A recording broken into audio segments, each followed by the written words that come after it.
बेंगलुरु की सड़कें, जो शहर आईटी हब होने का दावा करता है, इसी शहर की एक सड़क पर एक पति अपनी गर्भवती पत्नी को एम्बुलेंस में लेकर जा रहा था। जिंदगी और मौत के बीच फंसा हुआ था। वहीं दूसरी तरफ सत्ता का वो आदमी जिसे वीआईपी काफिला लेकर गुजरना था, वो गुजरता है। उसके लिए पूरे शहर की धड़कन को रोक दिया जाता है, ट्रैफिक पूरी तरीके से रोक दी जाती है, सड़क जाम कर दिया जाता है। तस्वीर देखिए दोस्तों, ये तस्वीर इस बात की बानगी है कि एक आम इंसान इस देश में कितना आम हो चला है। एक आदमी बीच सड़क पर बैठा हुआ है, सड़क पर घुटने के बल बैठा ये प्रति हाथ जोड़कर पुलिस से गुहार लगा रहा है, कह रहा है कि मेरी पत्नी कार में तड़प रही है। ट्रैफिक पुलिस वाले कुछ भी नहीं कर रहे हैं। उसे कह रहे हैं हट जाओ यहाँ से, क्योंकि यहाँ से वीआईपी का काफिला गुजरना है। वो कहता है हम नहीं हटेंगे यहाँ से। हम क्यों हटे यहाँ से? एक वीआईपी के आने पर पूरी तरीके से ठप कर दिया जाता है। तो ये वीआईपी कौन है ये जान लीजिए। तो राज्यपाल ठगवंत गहलोत को गुजरना था, उनका काफिला यहाँ से गुजरना था, इसलिए 30 मिनट तक ओल्ड एयरपोर्ट रोड को बंद कर दिया गया, सिग्नल बंद कर दी गई, सारा ट्रैफिक रोक दिया गया। आम आदमी का क्या? आम आदमी का तो कुछ भी नहीं, लेकिन हाँ, अगर वीआईपी गुजरता है तो रास्ते रोक दिए जाते हैं, वीआईपी का काफिला पूरी स्पीड से निकल पाए। इसलिए सोचिए आप, जब भी सड़क पर एम्बुलेंस का सायरन बजता है तो एक सभ्य समाज होने के नाते क्या होना चाहिए? गाड़ियां साइड हो जानी चाहिए या रुक जानी चाहिए। लेकिन हमारे यहाँ क्या होता है? हमारे यहाँ वीआईपी कल्चर का जो टशन है वो ऐसा ही होता है। जो तस्वीरें आप देख रहे हैं ना, वो कोई फिल्म का सीन नहीं है, हकीकत है, हकीकत समझ लीजिए आप। ये भारत की सच्चाई है। यहाँ एक आम आदमी को सड़क पर बैठने को मजबूर होना पड़ रहा है क्योंकि उसकी पत्नी गाड़ी में है। एक आम इंसान के समय की कोई कीमत नहीं होती क्या? मतलब एक आम इंसान जो अपनी पत्नी को लेकर जा रहा है, उसका अपॉइंटमेंट हो सकता है, उसकी कोई मीटिंग हो सकती है, उसके और भी 100 जरूरी काम हो सकते हैं, बहुत कुछ हो सकता है। मतलब क्यों ऐसा होता है? वीआईपी कल्चर का तो विरोध हो रहा है ना। जब पेट्रोल डीजल की इतनी कमी है तो गाड़ियों का काफिला लेकर ये क्यों निकल रहे हैं? एम्बुलेंस की कीमत क्या एक नेता के काफिले से कम होती है? इस सवाल का जवाब है आपके पास? बता पाएंगे कि क्या एक एम्बुलेंस की कीमत एक नेता के काफिले से कम है?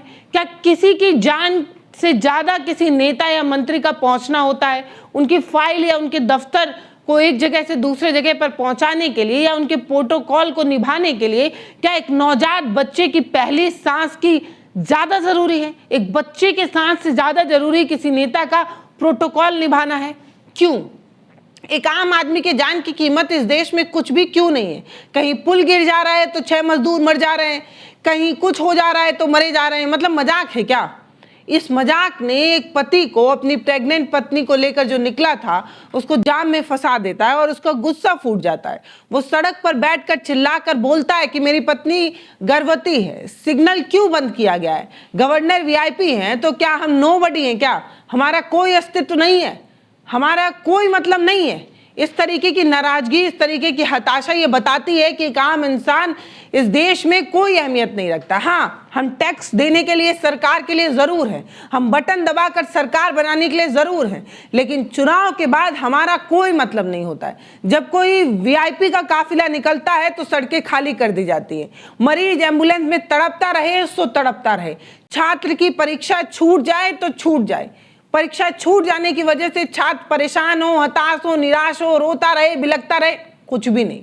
पुलिस की लाठियों और बैरिकेड सिर्फ एक ही भाषा बताती है, रुको वीआईपी आने वाले हैं। ये जो बैरिकेड लगाकर डंडा लेकर आप घूमते हैं और हमें आप परेशान करते हैं, ये समझना होगा। ये लोकतंत्र है भैया, लेकिन ये कौन सा लोकतंत्र है जहां राजा के गुजरने के लिए प्रजा को धूल फाकने पड़ते हैं? ये वही सरकार है जिसने वीआईपी संस्कृति को खत्म करने की न जाने कितने बड़े बड़े दावे किए। मोदी जी मंच से कई बार अपने विधायक मंत्री लोगों को बताते हैं कि आप वीआईपी चीजों को छोड़िए, वीआईपी कल्चर छोड़ दीजिए, इस तरीके की बातें बताते हैं, आम इंसान के बीच रहा कीजिए। लेकिन हाँ, एक बात समझना होगा कि लाल बत्ती हटा देने से ये जो मानसिकता पर बत्ती चढ़ी हुई है, इसे हटाना बहुत मुश्किल है। तस्वीरें दिख रही हैं, पुलिस की वर्दी है, क्या वो सुरक्षा के लिए है या अहंकार के लिए, जो सत्ता के गलियारों की रीछ से सड़क तक पहुंचता है। एक पुलिस वाला जिसका काम जनता की सेवा करना है, वो जनता का नुमाइंदा है, वो जनता के लिए है, वो जनता को ही दबा रहा है, वो जनता को ही हड़का रहा है। इस तस्वीर में भी आप देखेंगे तो पुलिस वाला रूड होकर उस आदमी को कह रहा है, हटो यहां से, हटो यहां से, वीआईपी आने वाले हैं। ये पता नहीं कि वीआईपी के काफिले के बाद कितने देर बाद वो आदमी अपनी पत्नी, गर्भवती पत्नी को लेकर निकल पाया। लेकिन एक बात तो साफ है कि कम से कम किसी ने तो बोला। एक बात तो साफ है कि एम्बुलेंस को रास्ता नहीं मिलता है। चुनाव का समय आ जाए तो यही नेता एम्बुलेंस को साइड भी देते हैं और कैमरे के सामने नौटंकी भी करते हैं, अरे रास्ता दो, एम्बुलेंस आ गई, एम्बुलेंस आ गई। और रोजमर्रा की जिंदगी में क्या होता है? हमने तो ऐसी भी तस्वीरें देखी हैं कि मोदी जी का काफिला रुककर एम्बुलेंस को रास्ता दिया गया है, कितनी खबरें बनी है। लेकिन आज क्या हो रहा है? आज गर्भवती पत्नी तड़प रही है लेकिन एम्बुलेंस को रास्ता नहीं दिया जाता है। बच्चा अस्पताल में पहुंचने वाला हो, आखिरी सांसें गिन रहा हो, लेकिन रास्ता नहीं देंगे। राज्यपाल का काफिला 30 मिनट तक सड़क खाली करने के लिए क्यों मजबूर करता है? ये वीआईपी संस्कृति नहीं है, आम आदमी का अपमान है। हम टैक्स देते हैं, सड़क हमारी है, लेकिन हमें ये प्राथमिकता नहीं दी जाती, वीआईपी को दी जाती है। क्यों? क्या वीआईपी ने वो सड़क बनाई थी? क्या वो उनकी निजी जागीर थी? मैं मानती हूं कि सुरक्षा कारणों से ट्रैफिक रोकी जानी चाहिए, लेकिन आधे घंटे तक मजाक चल रहा है क्या? अगर हम पिछले कुछ वर्षों के आंकड़े को देख लें तो आप समझिए, हर साल हजारों लोग एम्बुलेंस में फंस जाने की वजह से एम्बुलेंस में अपनी जान गंवा देते हैं। समझिए आप, कितनी अजीब बात है कि एम्बुलेंस में लोग दम तोड़ देते हैं। ये तमाम रिपोर्ट्स और सरकारी दावे में ये बात सामने आ चुकी है कि हर साल हजारों लोग एम्बुलेंस के साइड नहीं मिलने पर, जाम में फंसने के कारण दम तोड़ देते हैं। सुप्रीम कोर्ट की गाइडलाइन नहीं बची, मानवीय संवेदना नहीं बची। विभिन्न रिपोर्ट्स और नेशनल क्राइम रिकॉर्ड ब्यूरो के आंकड़े बार बार ये बताते हैं कि एम्बुलेंस देरी से पहुंचती है। इसका मुख्य कारण जो ट्रैफिक मैनेजमेंट है और जो वीआईपी प्रोटोकॉल है वही होता है। ट्रैफिक मैनेजमेंट नहीं है, वीआईपी प्रोटोकॉल के चलते एम्बुलेंस समय पर नहीं पहुंच पाती और किसी परिवार का कोई अपना खत्म हो जाता है। क्या आपने कभी सुना है कि किसी मंत्री की गाड़ी जाम में फंस गई थी इसलिए किसी अधिकारी पर कार्रवाई हुई? लेकिन आम आदमी अगर एम्बुलेंस के लिए रास्ता मांगे तो ट्रैफिक बाधा बनाकर उसे आरोपी बना दिया जाता है। हो सकता है इसके खिलाफ कोई कार्रवाई कर दी जाए, हो सकता है कि इनको जरूर ही किसी मामले में लपेट लिया जाए। क्यों बैठे सड़क पर, कौन बोला था बैठने के लिए? ये सारी चीजें होती हैं। एक आम इंसान जब सत्ता के खिलाफ बोलने की कोशिश करता है तो उसकी आवाज दबाई जाती है, उसे अर्बन नक्सल बताया जाता है, उसे पाकिस्तानी कहा जाता है, सरकार विरोधी बताया जाता है, विपक्ष के एजेंट का कहा जाता है। लेकिन कभी हम नहीं समझ पाते कि वो आम इंसान फ्रस्ट्रेट होकर वहां बैठा है। सवाल यही है कि आखिर कब तक चलेगा ये वीआईपी कल्चर का राज? आखिर कब तक आम आदमी को सड़क पर बैठना पड़ेगा? ये तस्वीर सिर्फ एक घटना नहीं है, ये पूरे सिस्टम की नाकामी का एक तस्वीर है। सोचिए दोस्तों, सड़क पर बैठा ये जो आदमी है, ये एक आदमी है, हो सकता है इसके जगह आप बैठ सकते हैं। वो एम्बुलेंस में बैठा वो मरीज हो सकता है आपका कोई अपना हो। क्या तब भी आप चुप रहेंगे और इस तस्वीर को आया गया कर देंगे? सोचिए दोस्तों, सोचिए। एक आदमी अगर बोल रहा है तो हमें उसका साथ तो देना ही चाहिए।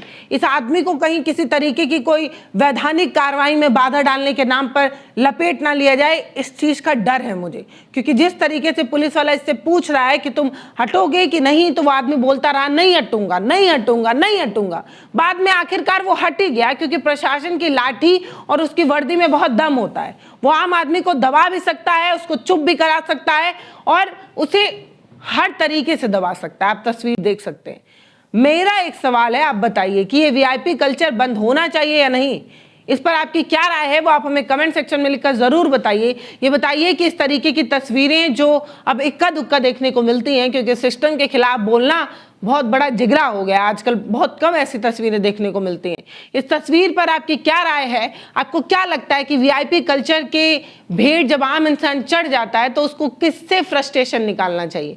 हर बार किसी वीआईपी काफिले के लिए आधे घंटे तक सड़क को रोक देना, जाम में तब्दील कर देना, ये मजाक नहीं है। ऐसे भी आप समझिए कि जिस जगह की हम तस्वीर बता रहे हैं वो जगह ऐसे भी जाम से पीड़ित रहती है और किसी वीआईपी की वजह से जाम को रोक देना और ज़्यादा विभत्स कर देता है किसी आम इंसान को जो अपनी ज़रूरत के लिए घर से बाहर निकला है। कोई भी ऑफिस का मैनेजर ये नहीं समझता है कि अगर कोई एम्प्लॉय लेट आया तो वो जाम में फंस गया होगा। ये जाम में फंसने का फ्रस्ट्रेशन जो होता है वो आम आदमी ही समझ सकता है। नमस्ते, मैं पल्लवी हूँ, आप भारत एक नई सोच देख रहे हैं। बहुत धन्यवाद।